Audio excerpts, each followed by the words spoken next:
आपका स्वागत है और चर्चा आज यहाँ पर इंडस्ट्रियल मेटल्स पर है, जहाँ पर तेजी के साथ मार्च के महीने की शुरुआत हुई है। और जहाँ तक स्टील की बात करें, यहाँ पर तो आंकड़े बहुत ही बुलिश हैं। फिर चाहे वो मिनिस्ट्री की तरफ से देखें, जिस तरह से चाइना की मांग निकल के आ रही है, वहाँ पर स्टिमुलस मेजर्स की एक्सपेक्टेशन है और सभी कंट्रीज यहाँ पर अपना इंफ्रास्ट्रक्चर बढ़ाने में, बेहतर करने में, एक्सपैंड करने में लगी हैं, जहाँ पर स्टील की मांग काफी स्ट्रांगली निकल के आ सकती है।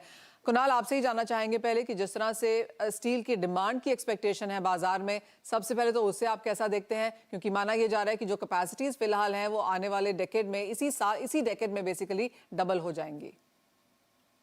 जी हाँ, स्टील की डिमांड सबसे पहले मैं इंडिया पॉइंट ऑफ व्यू से बात करूंगा, because our contract is domestic demand and supply. So India में basically higher raw material cost और हायर बॉटम लाइन के कारण स्टील के प्राइसेस बहुत ज्यादा नीचे नहीं जाने वाले हैं।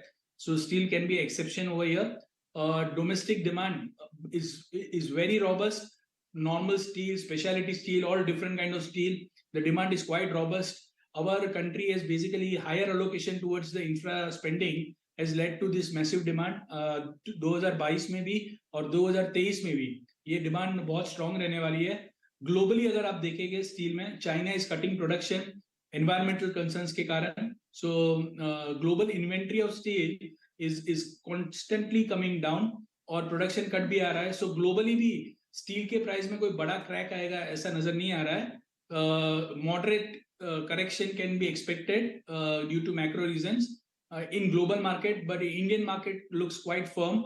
और इंडिया में मुझे स्टील में 2-3 हज़ार रुपए का कोई भी करेक्शन आता है, वहां पे आपको स्टील में बाइंग करनी चाहिए, ऐसा व्यू बन रहा है।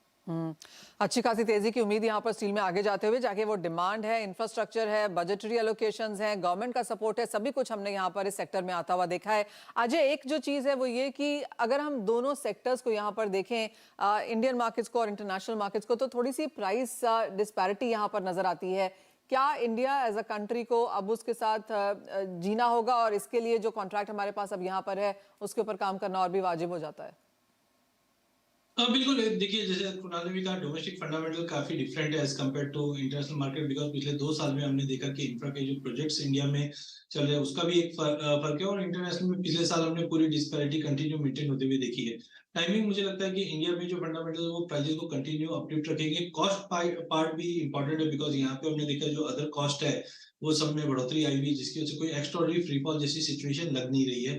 रिसेंटली भी हमने देखा प्राइसेस 46,000 तक जाता हुआ दिखाई दिया, बट सस्टेनेबल नहीं है, क्योंकि कंटिन्यू रुक रुक के डिमांड चल रही है। जबकि इंटरनेशनल मार्केट में थोड़े बहुत हमने डिस्पैरिटी इसलिए भी देखे, जैसे चाइना साइड से अगर हम देखते हैं तो यहाँ पे इन्वेंट्रीज में लेकर कुछ कंसर्न बने हुए, और जिस ढंग से प्रोडक्शन नीड है ये कहीं ना कहीं प्राइसेस को वापस अपशिट लाएगा। वहीं यूएस साइड से भी अगर हम देखें तो यूएस की जो प्रोडक्शन कैपेसिटी यूटिलाइजेशन है वो 75% के आसपास पहुंची हुई है, जबकि इंपोर्ट्स की अगर बात करें जनवरी 2023 में वो मंथ ऑन मंथ इंप्रूव भी हो रहा है। तो दिस टाइप ऑफ डिस्पैरिटी वो कंटिन्यू रहेगी एज ऑफ नाउ। और डोमेस्टिक मार्केट में मुझे लगता है कि रोबस्ट डिमांड कंटिन्यू रहेगी 2023 में। इलेक्शन पीरियड से पहले भी हम देखते हैं कि इंफ्रा पे जो स्पेंडिंग है और ज्यादा बढ़ जाती है, जो पिछले 2 सालों में देखा गया है।